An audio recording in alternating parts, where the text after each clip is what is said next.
Salve, salve galera, tudo bem?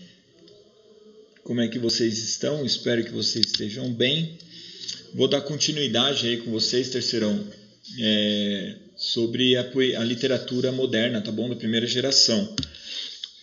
Hoje, né, nós vamos encontrar aí dois autores. Eu vou falar de forma mais genérica assim, desses dois autores, porque quando a gente for analisar as poesias, né, na apostila, os exercícios fica mais claro, tá bom? Hoje é mais para a gente entender a cabeça e a estética que esses caras usaram aí no começo da década aí, né,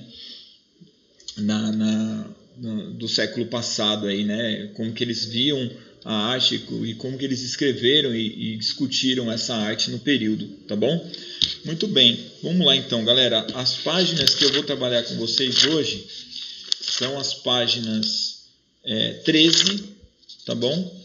14 até a página 15. Eu não vou falar do Manuel Bandeira, que não vai dar tempo. Então hoje eu vou falar sobre Oswald de Andrade e Mário de Andrade. No próximo vídeo eu falo de Manuel Bandeira e de mais um autor aí, talvez, ou só Manuel Bandeira, tá bom?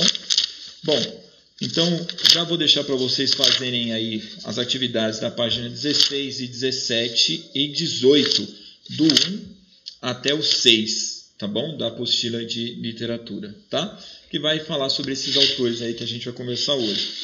Mesmo não falando do Manuel Bandeira, dá pra gente trabalhar a poesia dele, tá bom? Bom, galera, então vamos lá. Eu já mostrei para vocês, né, essas pinturas, né, essas passagens aí na aula passada. E aí hoje nós vamos falar sobre esses grandes modernistas aí, tá? Essa é uma charge que saiu na época, né?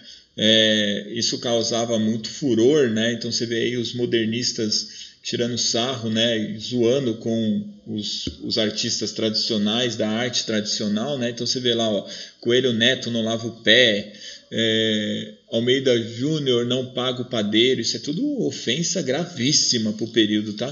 Você imagina falar que o cara não lava o pé, é um insulto terrível. Mas é isso aí, brincadeiras à parte, né? Uma charge do período. Isso lá no período tinha outra conotação, né? A gente não tem como mensurar, mas tinha uma outra conotação. E aqui eu tenho essa ilustração que eu acho tão bonita, acho tão legal. Claro que aqui tem 3 gerações de literatura, né? Moderna, mas dá para a gente entender um pouco sobre o que foi a semana de 22. Então vamos lá, quem é que está aqui nessa pintura? Ó, aqui acredito eu que seja o Oswald de Andrade, tá vendo? Aqui o Mário de Andrade, aqui a Anita Malfatti, aqui o Drummond, Guimarães Rosa, João Cabral de Melo Neto e Jorge Amado. Vamos lá? Jorge Amado e Drummond, segunda geração da literatura moderna, tá bom? João Cabral e Guimarães Rosa, terceira fase, geração de 45. Drummond e Jorge Amado, geração de 30. Esses outros 3, primeira geração, tá? Então olha lá, loção capilar resolve, né? O Oswald sacaneando o Mário de Andrade. Vocês viram a Tarsila do Amaral? Caso vocês não tenham percebido, ela está escorregando nas costas do Abapuru, aqui a Tarsila do Amaral lá em cima. Ó. O Drummond, né, com seu êxtase existencial, olhando para a pedra no meio do caminho, tinha uma pedra no meio do caminho. O Guimarães Rosa abre o olho, João, olha a foto, né? Abre o olho, né? Brincando com o João Cabral. E aqui você tem, ó, então abre o olho, Rosa, né? Então lá, acorda, João, olha a foto, então abre o olho, Rosa. E o Jorge Amado aqui com as roupinhas dele da Bahia, né? Fazendo alusão ao chinelo de dedo, fazendo alusão à Bahia. A nossa estética é a de reação, como tal é guerreira. Minoc del Pitia, tá bom? Muito bem. Noite de Arte Moderna, 1922. Muito bonita, eu acho muito bonita essa ilustração aí. Traz as 3 gerações e os 3 nomes importantes da terceira geração. Galera, esse quadro que vocês estão vendo, quando a gente faz a aula ao vivo, né, presencial, eu pergunto para os alunos, que época que vocês acham que essa pintura foi feita? Essa pintura, se você olhar assim, você vai lembrar um pouco do barroco, por causa da luz, né? Aposto que vocês devem ter pensado nisso e tudo mais. Mas essa pintura, na verdade, por mais que tenha ares aí clássicos, né? Ares barrocos, aí, ares religiosos, foi feita pela Tarsila do Amaral no ano de 1904. Por que eu estou mostrando essa pintura para você? Estou mostrando essa pintura para você entender o seguinte. A Tarsila do Amaral pintava muito bem, mas absurdamente bem. E vocês vão ver várias críticas dizendo que os artistas, principalmente os pintores, não pintavam nada na Semana de Arte Moderna. Então está aí a prova do quanto ela era boa na pintura. Aqui é um retrato que ela fez do Oswald de Andrade, né, que a gente sabe que futuramente vai ser marido dela, né? Ela vai ilustrar ela vai aparecer nas poesias do Oswald de Andrade, assim como o Oswald de Andrade vai aparecer nas pinturas dela, né? E aí começa aí um grande romance, não só intelectual, mas também carnal, né? Vamos dizer assim. Aqui ela pintou o Oswald de Andrade e o Mário de Andrade. Essa pintura do Mário aqui é a capa de um livro meu, depois eu vou mostrar para vocês, é bem legal. Então repara, ó, a técnica da Tarsila do Amaral. Por quê? Olha a da Anita Malfatti. Aqui é o Mário de Andrade pela visão da Anita Malfatti. Nós já falamos sobre a exposição expressionista da Anita, né, de 1917, onde o Monteiro Lobato detona ela, né? A gente vai falar isso mais para frente novamente, mas ela faz aqui no Brasil uma exposição, né, de arte expressionista, né, que ela se inspirou e pegou muito da estética das vanguardas europeias que a gente estudou, né? Então você vê aí nitidamente, né, as linhas, as cores, né, inspiradas no expressionismo, tá bom? Depois o Mário de Andrade vai acabar conseguindo levá-la para a Semana de Arte Moderna, porque ela ia negá-la, não queria, por conta do texto que o Monteiro Lobato escreveu, tá bom? Muito bem, então ela é um dos pivôs aí da arte da Semana de Arte Moderna, tá bom? Aqui você tem um dos quadros que fez parte dessa exposição, né, a Estudante. Então olha as cores, as linhas, né? E aí a gente vai falar sobre esses autores aí, o Oswald de Andrade e o Mário de Andrade, tá bom? A gente já passou sobre esses dois hoje, tá? Primeira fase é a fase heróica, de 1922 a 1930. Então na geração de 30 a gente vai ter Graciliano Ramos, né? A gente vai ter Drummond, Jorge Amado, Jorge de Lima, Murilo Mendes, né? Esses caras que a gente vai ver mais para frente, tá bom? Já mostrei essa imagem para vocês, né?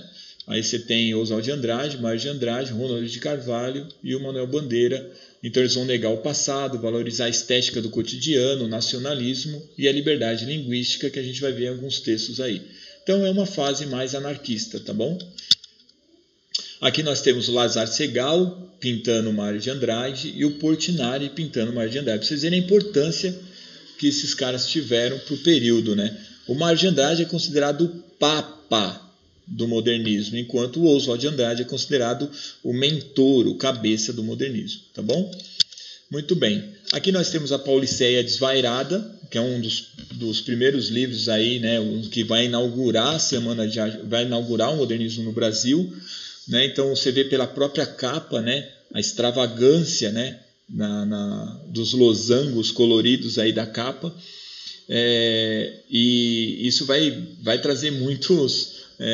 as pessoas vão ficar chocadas com esse tipo de arte, com esse tipo de poesia no período, tá bom? Então é um livro que abre aí, né, o primeiro livro modernista aí que vai romper com o academicismo que existia no período, tá bom? E aí você tem um trecho do prefácio do livro, olha lá, ó. Leitor, está fundado o desvairismo, né, a loucura. Este prefácio, apesar de interessantíssimo, é inútil. Alguns dados, nem todos, sem conclusões, para que me aceite, são inúteis ambos. Os curiosos terão prazer em descobrir minhas conclusões, confrontando obras e dados. Para aqueles que rejeitam o meu trabalho, perdido é a explicação. O que quer antes de ler, já não aceitou. Então não adianta eu discutir com quem não aceita o que eu falo. Quando sinto a impulsão lírica, escrevo sem pensar. Deixo o meu inconsciente gritar. Penso depois, mas não só para corrigir, mas também para justificar o que escrevi. Eis a razão desse prefácio interessantíssimo. Então você vê que ele vem mesmo para causar, né? E aí nós temos um poema famoso desse período e o famoso Mário de Andrade, para vocês entenderem um pouco a cabeça dele. O nome do poema é Ódio ao Burguês. Se você ler rápido, ódio ao burguês, ódio ao burguês, ódio ao burguês, ódio ao burguês. Essa é a ideia.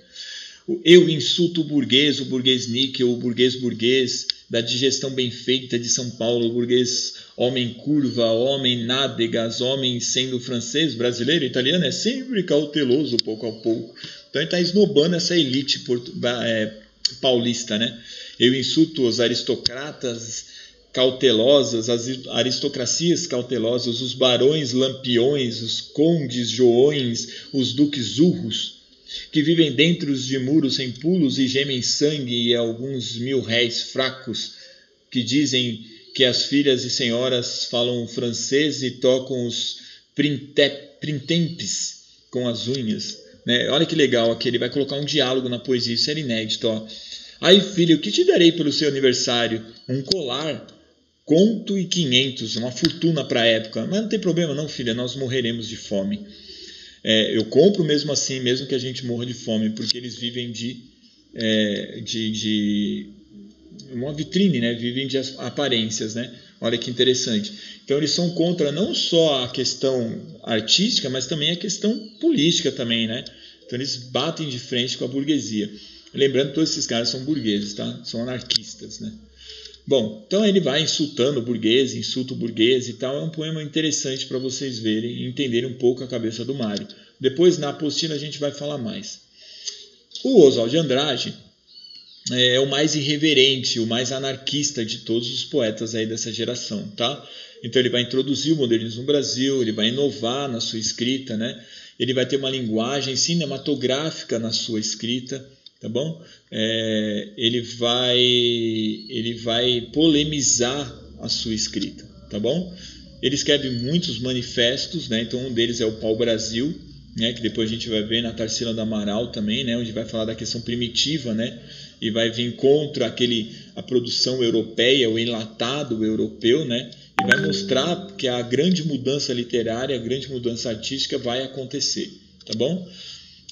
Então o que ele pretendia, né? Refletir sobre a arte importada, né? Que a gente só praticava esse tipo de arte, recuperar o passado. Daí vocês vão ver ele citar muito o quinhentismo, né?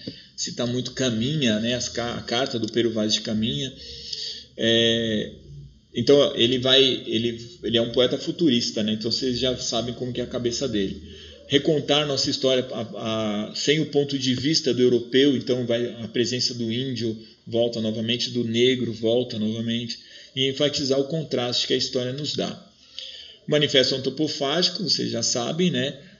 O Manifesto Antropofágico é interessante porque lá na antropofagia romântica, né, comia a força do índio para ficar mais forte. Aqui eu vou comer a cultura europeia e pegar dela o que me interessa. Então eles vão usar as vanguardas europeias, apesar de negá-las, né, de negar a cultura europeia, mas eles vão pegar e adaptar essas vanguardas europeias para o Brasil, né, vão trazer essa linguagem para o Brasil. Sacou a cabeça dos caras? Então ele usa o que interessa dos caras, mesmo negando eles, né? Então daí a ideia de antropofagia cultural que o Oswald de Andrade vai trazer, tá bom? Aí a revista antropofágica, né, que é muito importante no período, tá? Bom, e aí você tem o Manifesto Antropofágico lá, o nacionalismo primitivo, né? Era tão enfático, era tão pesado que era próximo até ao fascismo, ao nazismo, assim, né? O grupo ANTA, né, ele tinha uma visão mais nacionalista primitiva, nazista, fascista, integralista, né, que era Plínio Salgado, Minalque Del Pitta, Cassiano Ricardo, que era uma outra vertente moderna no período. E a gente não vai falar muito disso, não se preocupa. Mas o Manifesto Antropofágico, o Pau-Brasil, isso muito nos interessa, tá bom?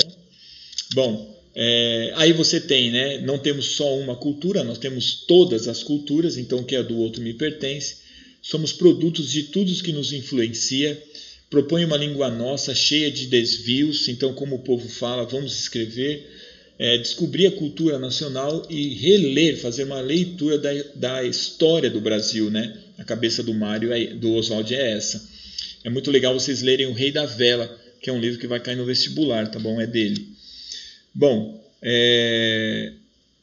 então ele vai vir buscando isso, né? O discurso dele é muito enfático, são poesias curtas, poemas pílula, né? Que a gente vai conhecer mais para frente.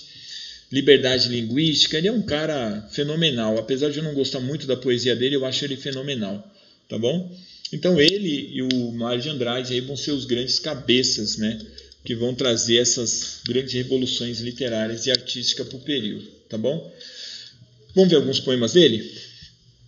Para dizerem milho, dizem mil. Para dizerem para melhor, dizem mió. Para pior, pior. Para telha, dizem teia. E para o telhado, dizem telhado. E vão fazendo telhados. Então você vê aí, né? As pessoas falam de forma simples, dá para se entender e a vida continua, né? O que é o vício de fala, então, né? Que a gente discutiu em gramática um tempo atrás aí.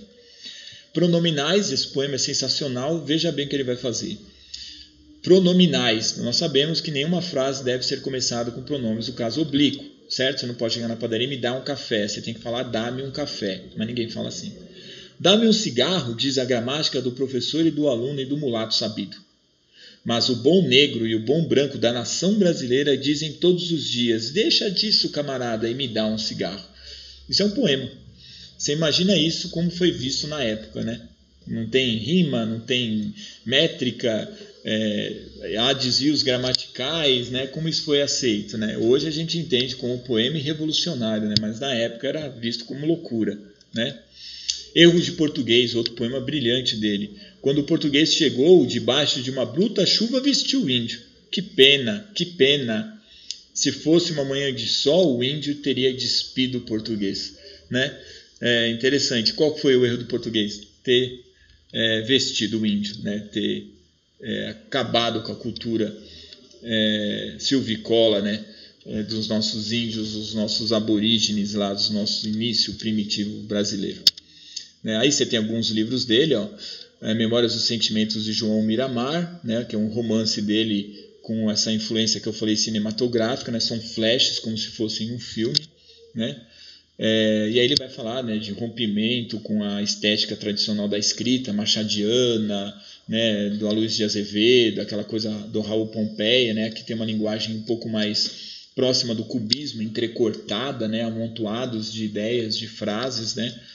É bem interessante, tá bom?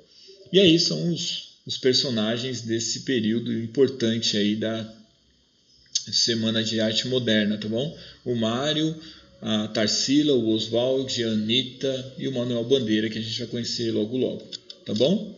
Então fica aí, façam essas atividades que eu pedi, leiam com atenção os poemas que estão aí para a gente discutir na próxima aula.